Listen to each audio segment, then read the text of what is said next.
y el becerro de un año que se hacía una vez al año por todos los pecados que Israel había cometido durante todo un año.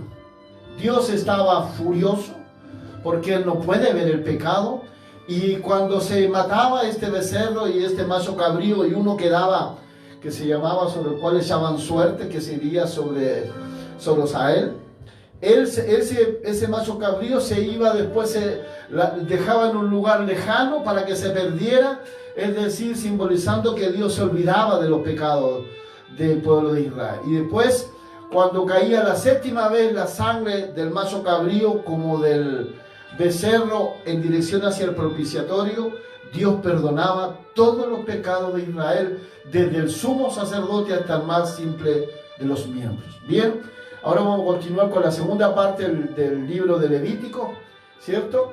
Y tiene que ver con lo mismo que ya estábamos hablando de la inmolación. Es decir, el animal se destruía completamente y se efectuaba para separarlo del uso profano y disponerle así para ser ofrecida a Dios. Es decir, nada de ello se salvaba, todo era sacrificado. Habría que notar que la inmolación, al no constituir un elemento esencial, sino un acto preparatorio del sacrificio, podía hacerla, y de hecho la hacía cualquiera, tanto un sacerdote como un levita, incluso un laico. Estamos hablando de la inmolación, de la muerte del animal. Y después se lavaba en lo que se conoce como la fuente hecha con los espejos de las mujeres, donde el sacerdote o la persona que hacía el acto de la inmolación se lavaba y se veía cara a cara. Esto es lo que representa la verdad, ¿ya? Recuerden ustedes que el Jesucristo habló de muchas cosas, Pablo las sistematizó, pero Pablo no habló del alma. Pero aquí está, en este símbolo de la fuente de bronce, donde el sumo sacerdote, cuando mataba un animal, se lavaba sus manos ensangrentadas, él se veía a sí mismo. Él se veía a sí mismo. Lo mismo es ahora en el Nuevo Testamento, cuando nosotros venimos a la iglesia, y en nuestra iglesia, en la liturgia de nuestra iglesia, de acá de Santiago, no hacemos nada sino antes orar y pedirle perdón a Dios por nuestros pecados. Yo no puedo llegar a la iglesia cantando aleluya si en el camino me agarré con otro chofer, o discutí con mi esposa, o peleé con un hijo. Yo tengo que antes que todo arrodillarme en mi iglesia y pedirle perdón a Dios por mis pecados. Se llama la oración de confesión. Y en esa oración yo oro solito con Dios y veo en mi alma mi pecado, mi ira, mi pena, mi tristeza, mi adulterio, mi fornicación, mi robo, mi orgullo, mi vanidad. Y allí donde me veo a mí mismo cara a cara, le pido perdón a Dios, porque la única ofrenda que tenemos los cristianos para traer a Dios, tenemos una sola ofrenda, nada más. No es nuestra vida, porque la vida nos la dio Dios. No son nuestros hijos, porque la Biblia dice herencia de Jehová son los hijos. No son mis bienes, porque todo me los ha dado Dios. Lo único que yo traigo hoy día a los pies de Jesús, tristemente, es mi propio pecado. Es mi única ofrenda, porque no podemos decir que mi pecado es culpa de Dios. Es solo mi culpa, solo mi maldad. Y allí en el espejo del alma, en mi iglesia, arrodillado, en la primera oración de confesión, le digo: Dios, perdona mi robo, perdona mi ira, perdona mi orgullo, perdona mi adulterio, mi fornicación, todo mi pecado. Y allí me veo cara a cara lo inmundo que soy, y Dios viene y perdona mis pecados. Entonces eso reflejaba en el Antiguo Testamento esa fuente. La oblación significa regalo o ofrenda. El acto esencial del sacrificio es la oblación, o la presentación de la víctima a Dios. Se hacía tocando el altar con la sangre de la víctima, porque la sangre representa la vida de la víctima, según el libro de Levítico capítulo 17 versículo 11. Y el altar representa a Dios, que recibe la víctima.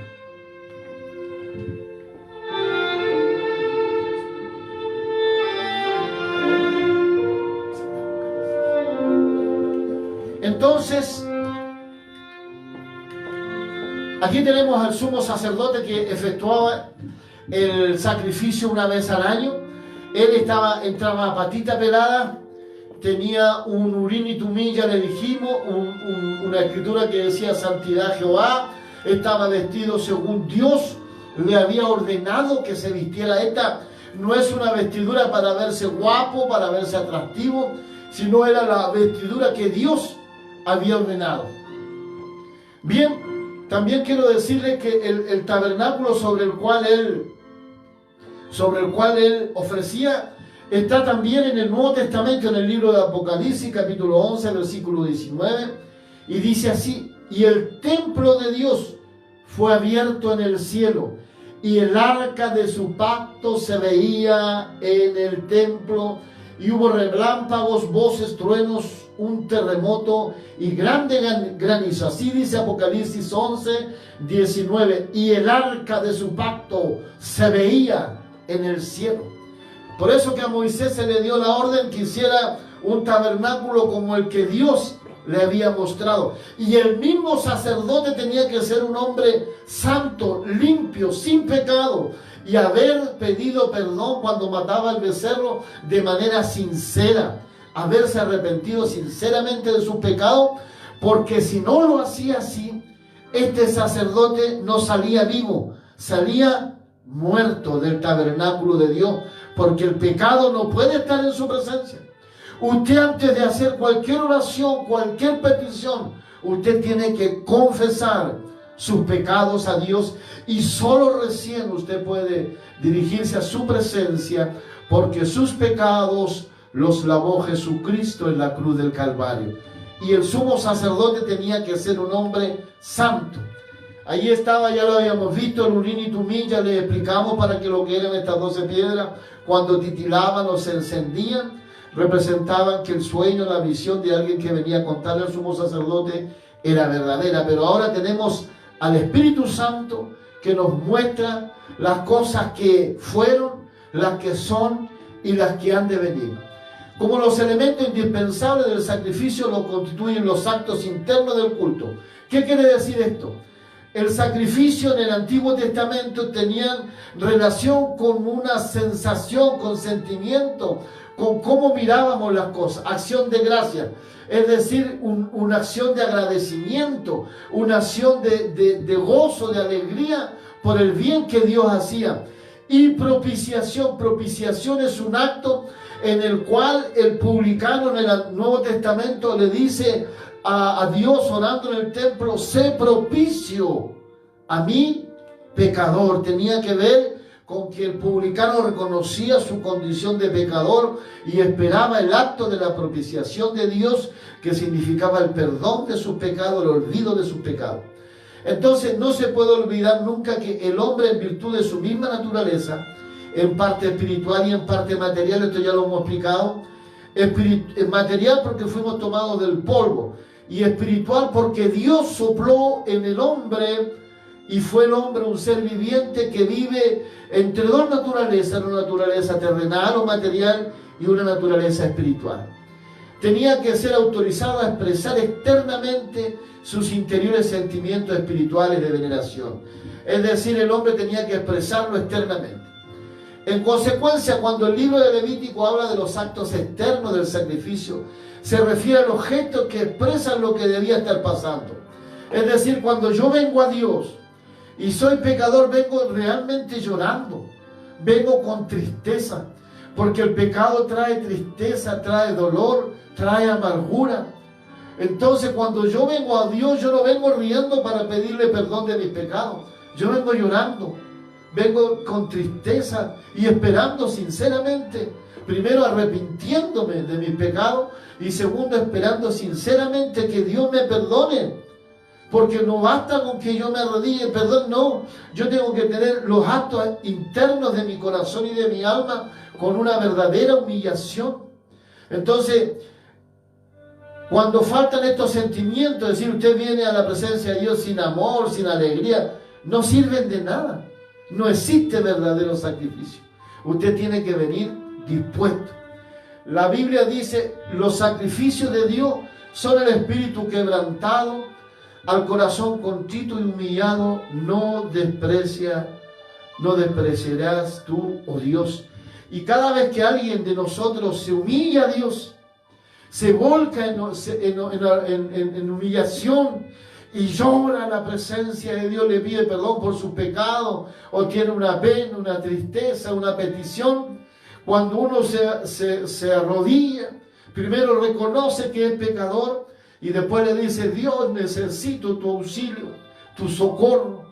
Nunca Dios desechará un corazón que se humilla a su presencia. Cada vez que usted se humille, Dios la bendecirá, o Dios le bendecirá. Dios escuchará y sabrá perfectamente que su petición es verdadera, es genuina, porque viene de lo profundo del corazón, de lo profundo de su alma, y jamás Dios despreciará un corazón contrito y humillado. Y nuestro más grande ejemplo de humildad y de humillación, por supuesto, Jesucristo. Lloró en el Getsemaní con grandes lágrimas, pero allí él estuvo también dispuesto a aceptar la voluntad de su Padre que estaba en los cielos. Entonces los libros que hablan como si el Antiguo Testamento solo exigiesen los gestos externos, es decir, matar animales y todo eso, son erróneos. Dios no aceptaba un sacrificio que no trajera involucrado en el ser de la persona que ofrecía el sacrificio el arrepentimiento genuino, la humillación genuina y el genuino deseo de cambiar y ser transformado. Entonces, las cosas externas, yo puedo traer grandes bendiciones a la iglesia económica, pero si yo no me arrepiento, yo no lo hago con un corazón debido, a Dios no le llama la atención.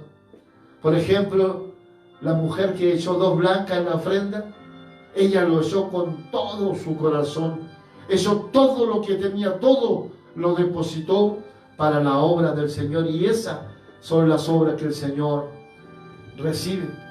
El Levítico habla poco de los sentimientos internos del sacrificio, justamente porque los da por supuestos y porque constituye un libro esencialmente de rúbricas. De un modo similar, nuestros libros cristianos del Nuevo Testamento dan por supuesta las necesarias disposiciones internas y en su mayoría no ofrecen más que directrices.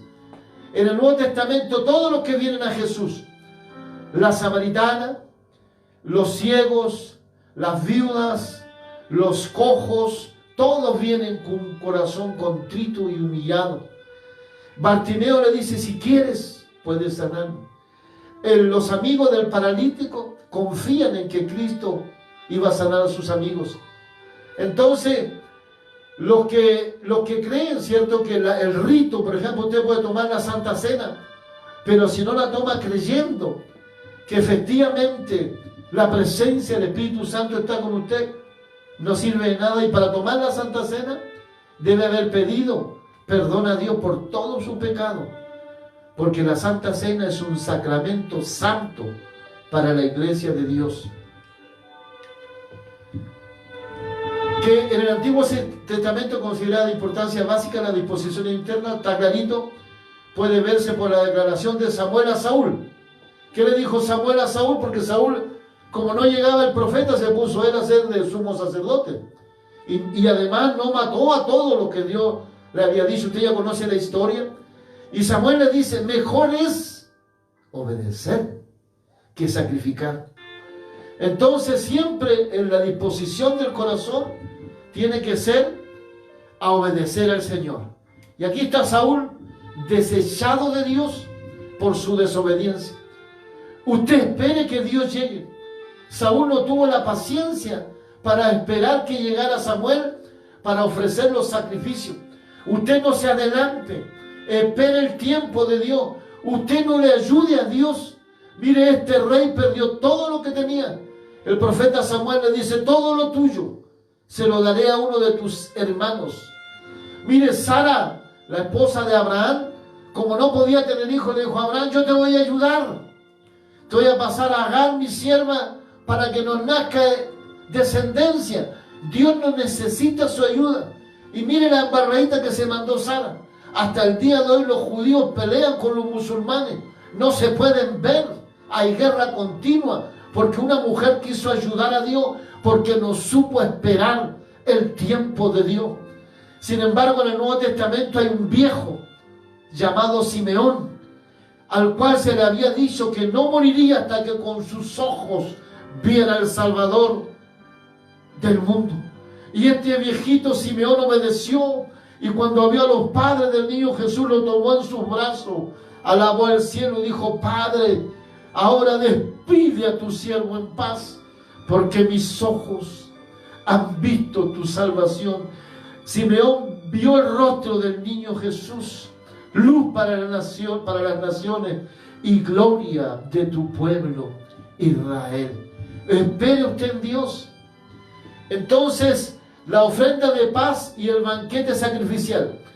Si bien el modo de ofrecer una ofrenda de paz, tanto si se tratara como de un sacrificio hecho en cumplimiento de un voto o de una ofrenda sacrificial de libre voluntad, era básicamente la misma que la de un holocausto. Se diferencia, sin embargo, de esta porque la víctima no se destruía completamente. En el holocausto, la víctima se destruía completamente, absolutamente. No quedaba nada de ella.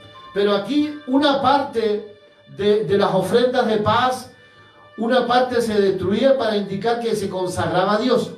Otra parte se daba a los sacerdotes como pago. Y el sobrante se devolvía al laico, al que ofrecía el sacrificio, para que lo consumiese en un banquete sacrificial en el tabernáculo o en los patios del templo. Solo quienes estaban ritualmente limpios podían participar en este banquete, en el que Dios era el anfitrión y el oferente y sus amigos los huéspedes. Siempre Dios es el anfitrión. Lo mismo pasa hoy con el Espíritu Santo.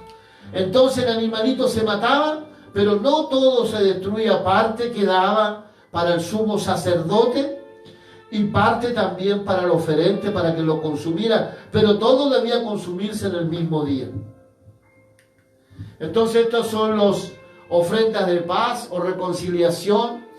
Ahí está explicitado, dice: se ponían las manos sobre la cabeza, se ofrecía la grosura, los intestinos, las vísceras, los riñones, la grasa y también grasa del hígado, y se repartía para todos. Entonces, también en Deuteronomio se ponen otras reglas para la celebración de este banquete, pero eso es general. Y aquí, este es el banquete final, este es el holocausto final, la última cena. Este es el último holocausto. Ya no habrán más holocaustos, este es el último y final. Y el cuerpo de Jesucristo lo hicieron pedazo, lo destruyeron completamente. Él fue quemado en el altar de la cruz. Él fue entregado completo. La Biblia dice: no hay parecer en él ni hermosura. A Jesús lo hicieron pedazo, física, psicológica y espiritualmente. Todos los demonios estaban en la cruz del Calvario acechándolo. Toda la maldad de nuestros pecados estaba en sus hombros. Jesús estaba solo. Fue el último holocausto. Ya no hay más holocausto, porque Él entró una vez y para siempre al lugar santísimo, no al tabernáculo hecho de manos de hombres, sino al tabernáculo celestial, que ya le dijimos donde está el arca del pacto en el libro de Apocalipsis. Y Él entró con su propia sangre para remisión de nuestros pecados del tiempo de Jesús y hasta nuestros días. Desde el día que nacimos hasta el día que debemos de morir, Él ofreció perfecto sacrificio sobre la cruz del Calvario. Amén. Como ejemplo, ya lo podemos ver eso. Y la parte segunda, el ritual de ordenación. Miren, en el ritual de ordenación, cómo se ordenan los sacerdotes, no era que se ordenara, yo quiero ser, como ahora yo quiero ser pastor, o el pastor quiere dejar al hijo, a la hija, al yerno, porque hablemos las cosas como son. Muchos pastores o pastoras le quieren dejar la iglesia a sus hijos para que reciban a veces parte económica. Y eso no es así. Yo estudié en seminario y en todos los seminarios que yo estudié, todos los pastores decían: aquí formamos teólogos. Los pastores, señores, los nombra Dios, no nosotros. Entonces, aquí en el libro de Levítico, capítulo 10, versículo 1 al 3, está el relato del castigo de Nadab. Yo se lo voy a leer para que usted entienda. Dice: Nadab y Abiú, hijos de Aarón, tomaron cada uno su incensario y pusieron en ello fuego, y sobre el cual pusieron incienso y ofrecieron delante de Jehová fuego extraño, que él nunca les mandó. Estamos hablando de Dios, que Dios nunca les mandó.